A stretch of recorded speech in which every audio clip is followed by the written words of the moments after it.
Think about the last time someone truly hurt you.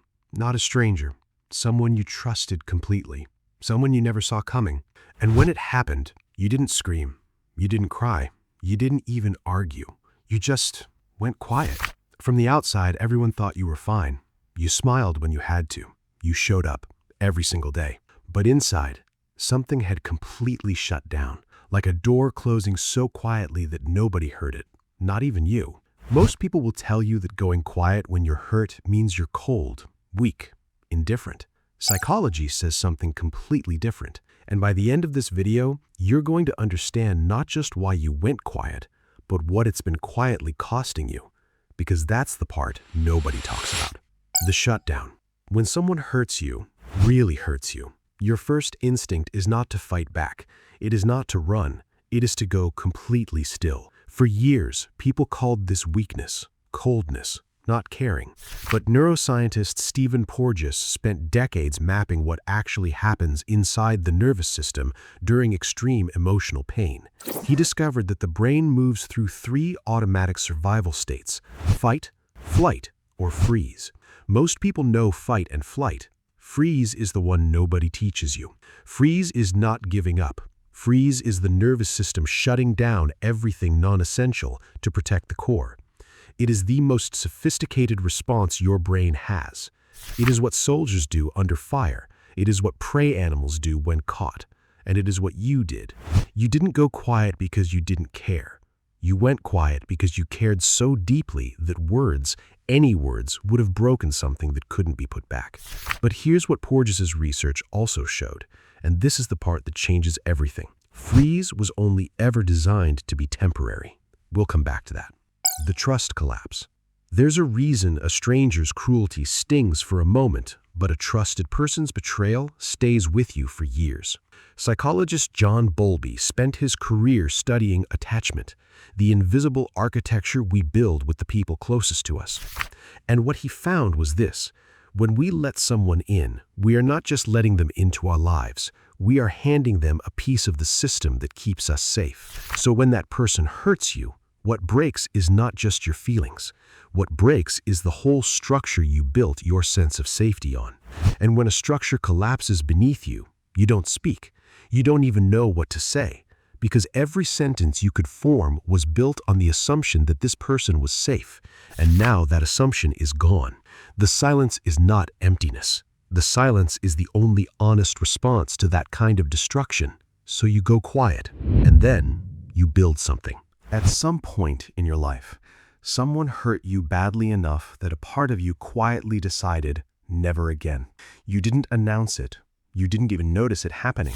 But slowly, brick by brick, you built something. A wall so smooth on the outside that nobody could see it.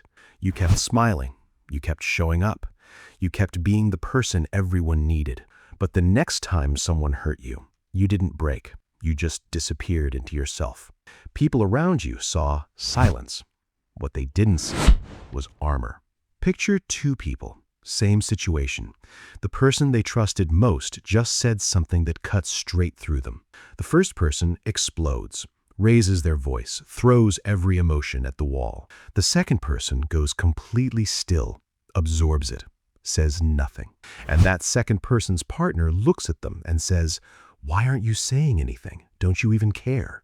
That question is maybe the most painful misunderstanding that exists, because the person who went quiet isn't saying nothing because they don't care. They're saying nothing because they care so much that every word feels like a weapon right now, and they refuse to use it. It takes almost no strength to explode. Explosion is automatic, but to sit inside the full weight of your pain without throwing it at someone else, that is a level of emotional discipline most people will never have to develop, because most people were never pushed far enough to need it. The silence isn't coldness. It's the most carefully guarded warmth you will never be allowed to see. Now, here is the part I promised you at the beginning, the part nobody talks about. People who carry their pain in silence can carry it for a very long time. They smile through it. They function through it.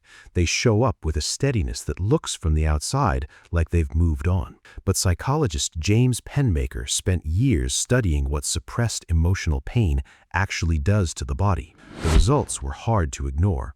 Cortisol levels rise, the immune system weakens, sleep fractures, and the pain doesn't disappear. It accumulates like water behind a dam. And remember what Porges found about the freeze response? That it was only ever designed to be temporary? This is what he meant. The nervous system shuts down to protect you in the moment, but it was never built to stay shut. When it stays shut for months, for years, it starts to cost you things you didn't agree to pay. The dam eventually breaks. Not dramatically, not in an argument. It breaks at 3 in the morning when the house is still. In the middle of a completely ordinary Tuesday when something small finally tips the weight over the edge. Going quiet when you are hurt is not weakness. That's true, I mean that. But staying quiet forever, never allowing yourself to process, to speak, to release, that is not strength either. That is slowly disappearing. If you've made it this far, I want you to hear this. The silence you've been carrying is not a flaw.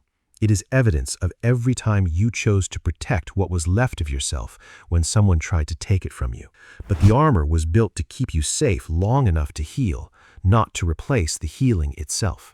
Because the same person who learned to disappear to survive is capable of learning to be found again, on their own terms, in their own time. The armor was never supposed to become the house you live in. Leave a comment, just one word. Are you someone who goes quiet? I want to know I'm not talking to an empty room.